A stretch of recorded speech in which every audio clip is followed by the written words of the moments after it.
Well, here's the thing. This is the first football show since the departure of Cristiano Ronaldo. So let's get your thoughts on it. How do you think the situation was handled? Was the right outcome achieved? I think the situation was handled both poorly by Ronaldo and the club. I think handled well by Ten Hag, but the statement put out by the club, I don't think it was necessary in the way that they put it out. Just say you've separated, you've gone your own ways, and that's it. There was no need to put out what they put out. From Ronaldo's point of view, I didn't agree with the interview, with who he did the interview with. I didn't agree with that because I think he's after personal gain. And I think now that Ronaldo's left the club, I think it's a good thing for Manchester United. I think it's a good thing for the players in the squad because it's not all about him now. We talk about, bear with me, the result against Spurs, was it? Where he walked off down the tunnel? Mm-hmm. I'm sure it was Spurs, wasn't it? Yeah. And yeah, it was. we're talking about Ronaldo. Then the result against Fulham, Garnacho scores a goal. We want to talk about Garnacho, but Ronaldo releases the interview. It's all about him again. And you just think, that's not a football club, that's not a togetherness. And people often say that a player is never bigger than a football club. As a whole, Ronaldo was, and that was the problem. As an actual commercial asset himself, he's bigger than any football club. You only have to look at his following on social media, on what his endorsements are and things like that. So, a legend of the game, incredible player, but I think it was the right time for him to move on, both for him and the football club. Yeah. Yeah, I just think he's really struggled with. He's always been the best player, hasn't he?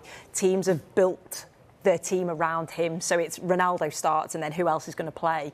And I think he's just struggled as he's getting older that he might have to be a bit part player, and I just don't think that was him being able to do that, and you just think it would have been fantastic because what a brilliant player he is. He's still shown the quality that he's got, the big goals that he's obviously scored for Manchester United, and I would just loved him to have stayed there and been that player that the younger players could have learnt from and he could have passed on his experiences to.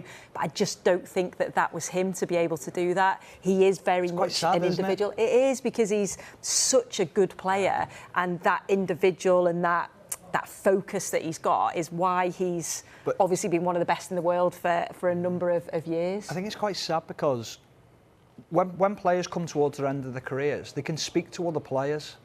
How do you handle things? What do you do? No one's at his level. Or the only player that is Messi. Messi's still playing, and I'm not sure he'd go knock on Insta or, oh, how do you suddenly come down from that? I mean, he's talked about in the breath of one of the greatest, if not the greatest footballer that we've seen. And you think, who else is on that level to be able to speak to him about that? You'd almost have to go and knock on the door of Michael Jordan and speak to an elite sportsman like that. How did you find it retiring? How did you find coming towards the end of your career? You look at Tom Brady. Tom Brady stepped down from the game, and then it was almost like, no, I need it back. I need it in my life. And we're sort of seeing a little bit of a demise of him this season. And you look at that situation and how are they going to handle it? It's a fascinating thing from the psychological point of view of how you deal with that situation. And we're all not criticising them as such, but we are in a way. But yet no one's been in that position, or we don't know of anyone who we could speak to say, well, how was it coming from that elite level to suddenly not being the main man and not being the guy that everyone wanted to go to? Interesting.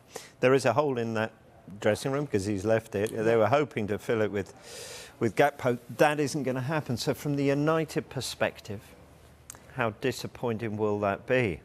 Yeah, I think they'll maybe be looking in January to sort of bring in more players. Like you say, they were linked with Gakpo. That's not happening now. So I'm sure they've got other ideas of where they want to go with that. But I think Ten Hag is clearly building something, isn't he? And it's going to take time. There might be a few little bumps along the road. But I just feel that the situations that he's had to deal with, not just on the field, but off the field as well, the Ronaldo situation, Harry Maguire, I think he's doing a good job. I think the interesting thing is we look at the two clubs, and we'll talk about Liverpool and Manchester United very quickly, is Liverpool have got potential sale on the horizon, as Manchester United have. However, Liverpool have still got that deal done, the Gakpo one, behind the scenes very quickly ahead of Manchester United. And I think your Manchester United fans are a little bit frustrated as to say, well, what are the Glazers doing? Yeah. Where's that deal? Why has that not happened for us? And I think because Liverpool have got people in positions, in better positions now, who can deal with that.